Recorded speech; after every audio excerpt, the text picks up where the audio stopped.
বুঝবেন। আপনি একজন কৃষক, আপনি আপনার লেভেল থেকে বুঝবেন। আপনি একজন দোকানদার, আপনি আপনার লেভেল থেকে বুঝবেন। আপনি একজন ডক্টর, আপনি একজন ইঞ্জিনিয়ার, আপনি একজন প্রফেসর, আপনি আপনার জায়গা থেকে কিন্তু কোরআনটাকে বুঝতে পারবেন। আসসালামু আলাইকুম রহমতুল্লাহি ওয়া বারাকাতুহু। আজকে আমরা আলাপ করব সহজে কোরআন বোঝার 5টি কৌশল নিয়ে। আমরা অনেকেই কোরআন শিখতে চাই, কোরআন বুঝতে চাই। আপনাদেরকে ছোট্ট একটা স্টোরি বলি। ঢাকা বিশ্ববিদ্যালয়ের আধুনিক ভাষা ইনস্টিটিউটে যখন আমরা অ্যারাবিক ল্যাঙ্গুয়েজ পড়াই, তখন আমরা ক্লাসের শুরুতে আমরা একটা জরিপ করি। প্রতিটা ক্লাসে যখন নতুন ব্যাচ শুরু হয়, এটা জরিপ করি। সেখানে অনেক মানুষজন আমাদেরকে বলেন যে আমরা কোরআন বোঝার জন্য, হাদিস বোঝার জন্য আমরা কিন্তু আরবি ভাষা শিখছি। তো আমরা আজকে আপনাদের সামনে আলাপ করব সহজে কোরআন বোঝার 5টি কৌশল। এই 5টি কৌশল আপনি যদি অনুসরণ করেন, তাহলে আমাদের ওই ঢাকা বিশ্ববিদ্যালয়ের আধুনিক ভাষা ইনস্টিটিউটের শিক্ষার্থীদের মতো আপনিও ইনশাআল্লাহ কোরআন বুঝতে পারবেন শব্দে শব্দে, আরবি থেকেই। এখন প্রশ্ন হচ্ছে, কোরআন কি আসলে সহজ নাকি কোরআন কি আসলে কঠিন? কোরআনকে কঠিন বলার কোনো সুযোগ নেই। কোরআন সবার জন্য আল্লাহ সহজ করেছেন। যার যার লেভেল থেকে, একজন বড় আলেম তার লেভেল থেকে তিনি বুঝবেন। আপনি একজন কৃষক, আপনি আপনার লেভেল থেকে বুঝবেন। আপনি একজন দোকানদার, আপনি আপনার লেভেল থেকে বুঝবেন। আপনি একজন ডক্টর, আপনি একজন ইঞ্জিনিয়ার, আপনি একজন প্রফেসর, আপনি আপনার জায়গা থেকে কিন্তু কোরআনটাকে বুঝতে পারবেন। এবং সমাজে এমন অনেক আল্লাহ সচেতন মানুষ রয়েছেন যারা খুব ক্লোজলি কোরআনকে শব্দে শব্দে আরবি থেকে বুঝতে চান। আমরা তাদের জন্য 5টি টিপস বলছি। এই 5টি পদ্ধতি অনুসরণ করলে আপনি কোরআন বুঝতে পারবেন। প্রথমত হচ্ছে, কোরআনের মধ্যে আপনি নিজেকে ব্যস্ত রাখুন। আমাদের প্রত্যেকেরই, কেউ আমরা মুভি দেখি, কেউ সিনেমা দেখি, কেউ মোবাইল স্মার্টফোনে সারাক্ষণ ডুবে থাকি। আমাদের মধ্যে এমন অনেকেই আছে আমরা মুভি দেখি, নাটক দেখি, বিভিন্ন সময় নষ্ট করি। তো প্রথম কৌশলটি হচ্ছে, আপনার বিনোদনের জায়গাটাকে আপনি কোরআনকে বানিয়ে ফেলেন এবং এই যে অল্প সময়ে যত বেশি পরিমাণে সম্ভব আপনি কোরআন তিলাওয়াত করুন। আপনি কোরআন বিশুদ্ধ করে তিলাওয়াত করার জন্য আপনার নিজেকে ডেডিকেট করে ফেলুন। এবং একটু সুযোগ পেলেই, মানুষ যেমন মোবাইল নিয়ে একটু টাইম পাস করে, ভাই কি করেন? টাইম পাস করছে। ভাই কি করো? মোবাইল টিপছে, স্ক্রল করছে, ইউটিউব, ফেসবুক, শর্টস, রিলস এগুলো দেখছে। তো আপনি কি করবেন? আপনি একটু সময় পেলেই কোরআন নিয়ে বসে যাবেন, কোরআন তিলাওয়াত করবেন। এবং এই কোরআন তিলাওয়াতের মাধ্যমে আপনার স্পিরিচুয়াল হিলিং, আপনার যে ভেতর, যে আপনার মনোজগৎ, যে এই মনোজগতের যে পরিবর্তনটা হবে, এটি আপনি অবাক হয়ে যাবেন। দ্বিতীয়ত হচ্ছে, আপনার আশেপাশে যে কোরআনের যে বইগুলো আছে শব্দার্থ শিখবেন। বাজারে এমন অনেক বই পাওয়া যায় যেই বইগুলোতে ডিকশনারি পাওয়া যায়, যে ডিকশনারিগুলোতে কোরআনের শব্দ শেখা যায়। আপনি, আমাদের একটি কোর্স রয়েছে অর্থ বুঝে কোরআন শিখি, ডেসক্রিপশনে লিঙ্ক দেওয়া থাকবে। সেই ডেসক্রিপশনের লিঙ্ক থেকে আপনি একটু মনোযোগ দিয়ে ওই কোর্সের যে শব্দার্থগুলো দেওয়া আছে সেই শব্দার্থগুলো যদি আপনি পড়েন, ইনশাআল্লাহ আপনি এই কোরআন বোঝার যে পথ, এই পথে অনেকটাই এগিয়ে যাবেন ইনশাআল্লাহ। কোরআনের টোটাল শব্দ রয়েছে ৭৭,৪39টি। এটি রেফারেন্স হচ্ছে আব্দুল ফাত্তাহ মোহাম্মদ সালামা, আদওয়াউন আলাল কুরআনিল কারীম বালাগাতুহু ওয়া ইজাজুহু, মদিনা বিশ্ববিদ্যালয়, সৌদি আরব থেকে প্রকাশিত একটি বই। এর 1980 সালে প্রকাশিত হয়েছিল। এর 4 নম্বর পৃষ্ঠাতে রয়েছে যে কোরআনের টোটাল শব্দ রয়েছে ৭৭,৪39টি। আপনি যদি শুধুমাত্র সূরা ফাতিহার শব্দগুলো শেখেন, তাহলে কোরআনের 10% শব্দ আপনার শেখা হয়ে যাবে। এরপরে কোরআনের সবচেয়ে বেশি পরিমাণে রিপিটেড যে 10টা শব্দ আছে, এগুলো যদি আপনি শেখেন, তাহলে আপনার কোরআনের টোটাল ভোকাবুলারি 20% কভার হয়ে যাবে।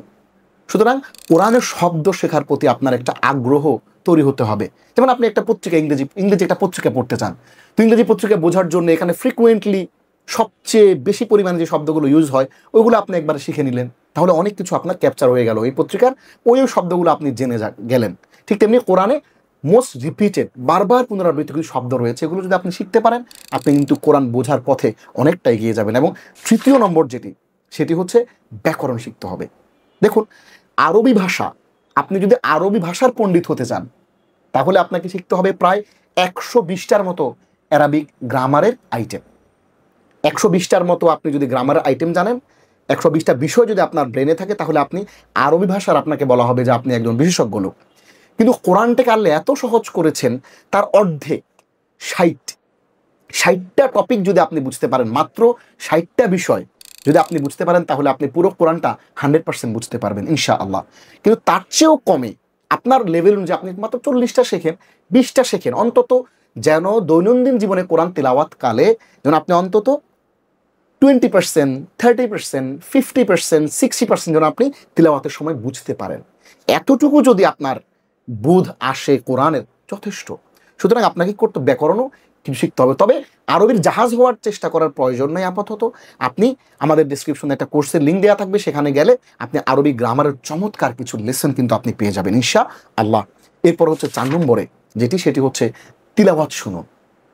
এই তিলাওয়াত যদি আপনি শুনতে পারেন, খেয়াল করুন, কোরআনে মন অনেক খারাপ, আপনার মনটা অনেক খারাপ, বিভিন্ন ঘটনায় আপনার হৃদয় জর্জরিত, কষ্ট, দুঃখ, আপনার জীবনে এমন এমন ঘটনা ঘটছে, আপনার পরিবারে 2টো মানুষ অসুস্থ, ক্যান্সারে আক্রান্ত, বিভিন্ন রকমের কমপ্লিকেশন আপনার জীবনে আসছে, পরীক্ষা আসছে।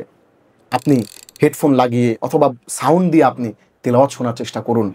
এই কোরআন আপনার হৃদয়কে ভরিয়ে তুলবে, হৃদয়কে আন্দোলিত করবে, আপনার হৃদয়ের যে কষ্টগুলো এগুলো আপনাকে ভুলিয়ে দিবে, এবং আপনি আপনার স্রষ্টার অনেক কাছাকাছি, আপনার রবের অনেক ক্লোজে চলে যাবেন।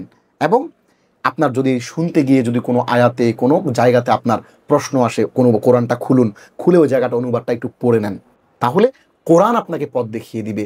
এই লিসনিংয়ের মাধ্যমে 4 নম্বর কৌশল হচ্ছে কোরআন তিলাওয়াত শুনতে হবে।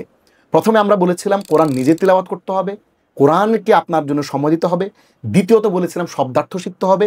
তৃতীয়ত আমরা যেটি বলেছিলাম সেটি হলো আমরা কোরআনিক অ্যারাবিক গ্রামার শিখতে হবে 3 নম্বরে। এবং 4 নম্বর হচ্ছে আপনাকে এই লিসনিং করতে হবে, কোরআনের যেই আয়াতগুলো, কোরআনের সূরাগুলো শুনতে হবে। এবং 5ম নম্বর হচ্ছে আল্লাহর তৌফিক কামনা করতে হবে। রব্বি জিদনি ইলমা, ও আল্লাহ ইনক্রিজ মি ইন নলেজ, রব্বি ইয়াসসির ওয়ালা তুআসসির, আল্লাহ কোরআন বোঝা আমার জন্য সহজ করে দাও, কোরআন বোঝা আমার জন্য কঠিন করো না। ওয়াতামিম আলাইনা বিল খাইর, আল্লাহ আপনার কল্যাণকে আমাদের জন্য পরিপূর্ণ করে দেন। এইভাবে আপনি তৌফিক, আল্লাহর কাছে চাইতে হবে। কারণ আমরা যা কিছু তৌফিক প্রাপ্ত হই আল্লাহর কাছ থেকেই হই, আমাদের নিজেদের কোনো যোগ্যতা নাই, আমরা আল্লাহর তৌফিকেই যা আমরা তৌফিক প্রাপ্ত হই, তাই আমরা এই পৃথিবীতে করতে পারি। আল্লাহর কাছে বেশি বেশি করে তৌফিক চাইতে হবে, তবে কিন্তু আপনি কোরআন বুঝতে পারবেন, কোরআনে অনেক কাছাকাছি দিতে পারবেন। তাহলে আমরা 5টি পয়েন্টে আলাপ করলাম। প্রথমটি হচ্ছে বেশি বেশি করে কোরআন তিলাওয়াত করতে হবে, কোরআনকে আপনাকে সময় দিতে হবে, এবং আপনার বিনোদনের মাধ্যম কোরআন তিলাওয়াতকে বানিয়ে নিতে হবে। দ্বিতীয়ত সেটি হচ্ছে আপনি অবশ্যই অবশ্যই কোরআনিক ভোকাবুলারি, শব্দভাণ্ডার শেখা শুরু করবেন। তৃতীয়ত হচ্ছে আপনি কোরআনের গ্রামার শেখা শুরু করবেন। চতুর্থত হচ্ছে লিসেনিং করার চেষ্টা করবেন। আমরা কোরআনের গ্রামারের কথা শুনে অনেক ভয় পেয়ে যাই।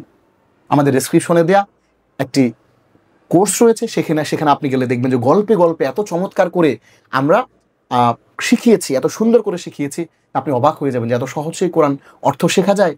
আরবি থেকে কোরআন বুঝে বুঝে পড়া কি এত সহজেই সম্ভব? অবাক হয়ে যাবেন ইনশাআল্লাহ। আমরা আমাদের 10 বছরের অভিজ্ঞতার আলোকে এই কোর্সটি সাজিয়েছি। এবং তাহলে 4 নম্বর হচ্ছে কোরআন বেশি তিলাওয়াত শুনতে হবে। 5ম হচ্ছে আল্লাহর কাছে তৌফিক চাইতে হবে। তাহলে প্রথম আপনি বেশি করে বিশুদ্ধ কোরআন তিলাওয়াত করতে হবে এবং আল্লাহর কাছে সহযোগিতা চাইতে হবে। দ্বিতীয়ত হচ্ছে আপনি বেশি বেশি কোরআনিক ভোকাবুলারি শিখতে হবে। তৃতীয়ত হচ্ছে কোরআনের ভাষা শিখতে হবে। এবং চতুর্থত হচ্ছে বেশি বেশি কোরআন শুনতে হবে।